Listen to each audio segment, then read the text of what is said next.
I agree with the principles that Jesus advocated. You know, there's there's great wisdom in the teachings of Jesus, and I agree with those teachings. You know, if Jesus is saving people, I mean, I wouldn't stand in his way. You know, like, I'll be sure, I'll be saved. Why not? In his quest to find answers concerning the workings of the universe, Elon Musk, tech tycoon and multi-billionaire, decided to go back to his first love, reading. He was determined to find something reasonable and real.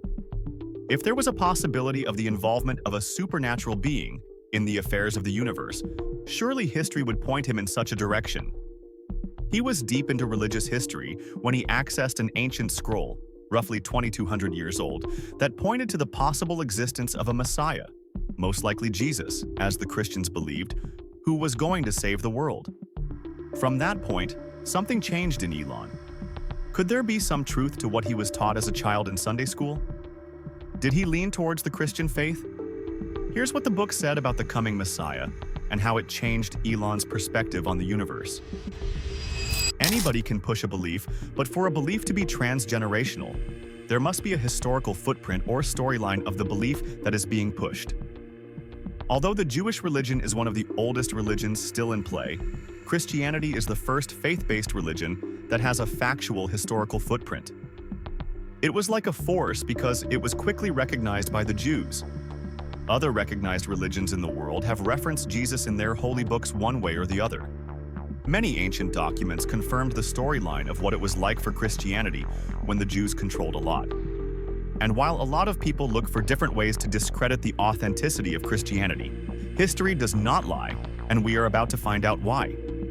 In the winter between 1946 to 1947, Palestine Bedouin shepherd Muhammad Ed-Dib, his cousin Juma Muhammad, and Khalil Musa made a shocking discovery in a cave on the northwestern shore of the Dead Sea. They found 7 strange scrolls in jars. It was like someone had made an effort to protect what was inside the scrolls.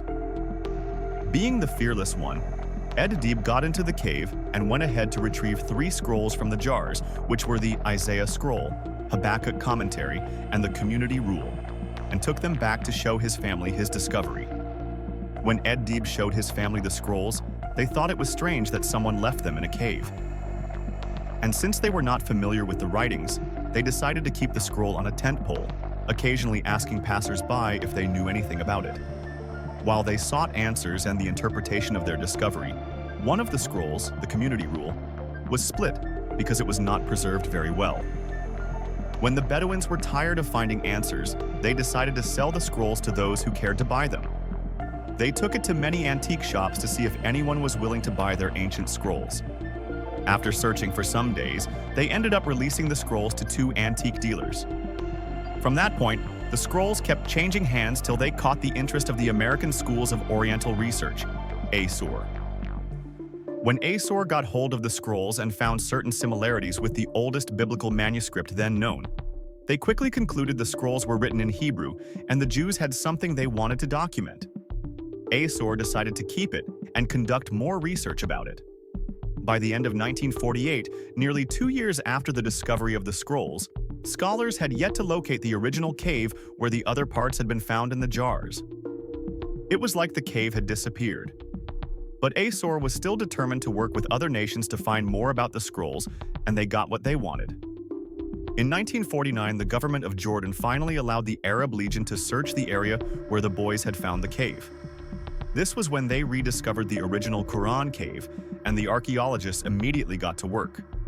While they excavated, they discovered additional Dead Sea Scroll fragments, linen cloth, jars, and other artifacts in different parts of the cave.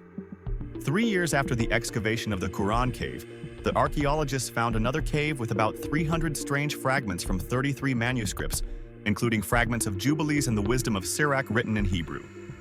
They were now sure it was an ancient Jewish document someone tried to preserve.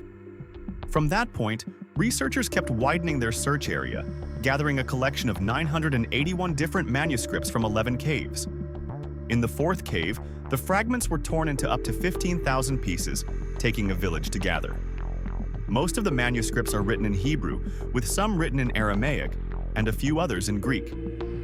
After an extensive study of all the fragments and the scrolls, researchers concluded many fragments had similarities to documents written by the Essenes or by another Jewish sectarian group residing at Khirbet Qumran. Several Jewish ritual baths were also discovered at Qumran, offering evidence of an observant Jewish presence at the site.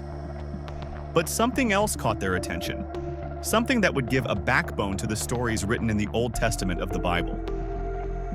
Before the discovery of the Dead Sea Scrolls by the Bedouins, the oldest Hebrew language manuscripts of the Bible were Masoretic texts dating between the 9th and the 10th century CE. However, the biblical texts found in the Dead Sea Scrolls told a different story.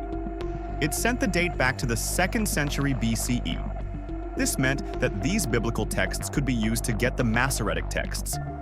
But most importantly, the Dead Scroll discovery affirmed that the stories in the New Testament were reliable. It meant that biblical stories were true, even over 1,000 years. Although the majority of the fragments found had nothing to do with biblical stories, scholars believe it was good enough to validate the belief that there is truth to whatever was written in the Bible. 22% of the Dead Sea Scrolls contained biblical texts, including 10 deuterocanonical books. The Dead Sea Scrolls contain parts of all but one of the books of the Tanakh of the Hebrew Bible and the Old Testament proto-canon. It was the Book of Esther. The researchers attribute the lack of record to Esther marrying a Persian king. The Book of Nehemiah was also missing according to the Christian Bible record of the Old Testament. In some cases, several copies of the same book were found. For instance, there were 30 copies of Deuteronomy, while in others, only one copy was discovered, like the Book of Ezra. The most exhilarating thing about the biblical texts found in the Dead Sea Scrolls was the Isaiah scroll. It was the only biblical scroll from Qumran that has been preserved in its entirety. It was about 734 centimeters long. Among the scrolls were also fragments representing copies of the book of Isaiah. The significance of this particular book was consistent with the messianic beliefs of the Jewish community. It also validated the promise of the Messiah according to the Christian Bible, signifying that that promise was as old as time. It also signified the ancient Jews waited for their Messiah without knowing who he was. In the Christian Bible, the book of Isaiah contains prophecies and projections about the Messiah and the end of days. This book projected the Messiah as a strong deliverer who was going to save the people. Due to this promise, the members of the community who followed the scrolls isolated themselves from every other community with total conviction that they were living in the end of days and that the final day of judgment was close at hand. They were ready to be saved by the promised Messiah, and they believed that all phases of history were already decided by God. The discovery also showed that the Jews were very diligent in keeping documents. They attached supreme importance to the study of the Scriptures, fulfilling the command of God in Joshua chapter 1, verse 8, "Let not this book of the teaching cease from your lips, but recite it day and night." According to the scrolls, the books of the Old Testament were significant for the intellectual and spiritual experience of the members of the community. Another part of the scrolls, known as the Temple Scroll, assumed the style of the book of Deuteronomy, with God speaking as the first person. Whoever documented it knew something about priestly works and how God communicated to his people through the priest. In a strange development, the scrolls also contained a good part of the book of Psalms, which is a reference of thanksgiving, praise, prayer, and worship to the Almighty. The scrolls contained 100 biblical psalms and more than 200 extra biblical prayers and hymns. The latter included prayers for different days, showing that the community at that time was highly religious and devoted to their beliefs. The Bible tells us that during the reign of Josiah, king of Judah, 639 to 609 BCE, the high priest Hilkiah found a scroll of the law in the temple, representing evidence that the rules in the Old Testament were experiences that became laws and were judiciously followed. When Elon studied fragments of the scrolls, he wondered how much he knew about Christianity. Every belief before Christ and even during the time of Jesus had some sort of historical footprint. Every time archaeologists found something, it made more sense. If Christianity was a gathering of delusional people or was not as authentic as it was made out to be, did certain beliefs and documents from the Bible transcend almost accurately through thousands of years? The billionaire was overwhelmed. If he kept studying discoveries about history, Would he find more things that would rattle the foundations of his belief in science? Now, a lot of things were adding up. With the scrolls, old Bible texts could be confirmed as far back as 1,000 years from when they were documented. Now, Elon believed there was a likely possibility that the teachings of Jesus were true, because every research he conducted kept leaning towards the existence of the prophetic Messiah who had been projected and mobilized 1,000 years before he came to fulfill his assignment. Maybe there was a supernatural being that controlled the affairs of the universe after all. It seemed more logical than the story about the Big Bang Theory or the ridiculous one-time explosion that immediately brought about everything on the planet. Although science is logical and can prove a lot of things, there is no evidence of a long historical footprint, only speculations. We have speculations of how the ancient Egyptians built the pyramids. However, nobody knows if they made use of machines or they just used their numbers. There is no record of anything anywhere. Every groundbreaking monument of the prehistoric world has creativity that cannot be comprehended by modern humans. And at that time, religion and spirituality were taken very seriously. Currently, almost all of the scrolls and scroll fragments found in the Qumran cave are held in the Shrine of the Book at the Israel Museum located in Jerusalem.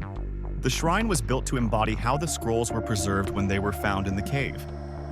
The unique white dome of the shrine represents the lids of the jars in which the first scrolls were found. They protect the scrolls. Since Israel has many enemies, there is an underground safe room that acts as a bomb shelter. The steel walls underground are 1.5 feet thick. Although disputed by the Jordanian and Palestinian governments, the Israeli government claimed the books on religious grounds, claiming that it connected them to the ancient Jewish culture and its wholesomeness. Thank you for watching till the end. Remember to like this video and subscribe to our channel for more updates. And while you're still here, click the video on your screen for more mind-blowing videos.